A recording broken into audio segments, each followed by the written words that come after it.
Hello, I'm Martin Cullingford, the editor of Gramophone. We have just published the August edition of Gramophone.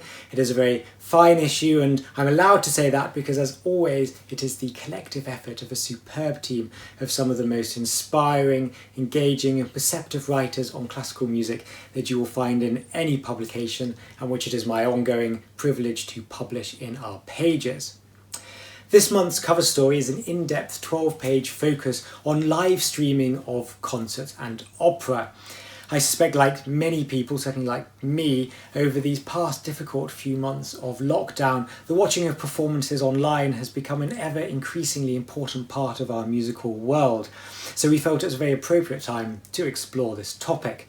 And so from the Berlin Philharmonic to the New York Met via Bergen, Gothenburg, Covent Garden, we talked to some of the leading figures behind this phenomenon, and indeed to some of the leading figures behind the cameras that convey the art from the stage into your living rooms. Elsewhere in this issue, we explore the life and legacy of the composer Max Bruch and look at his works beyond the rightly famous and popular First Violin Concerto. That's a fascinating feature by the wonderful writer Andrew Mellor.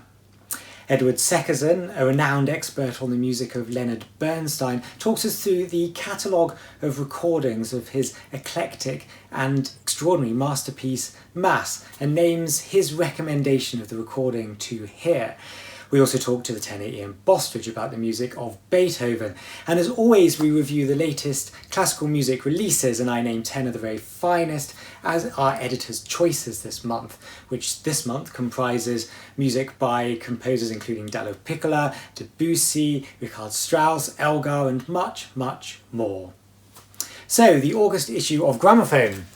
Visit your local newsagent or log on to gramophone.co.uk where you can find full details as well as a wealth of other content including our weekly podcast, our reviews, archive and all the latest classical music news and opinions. I hope you enjoy.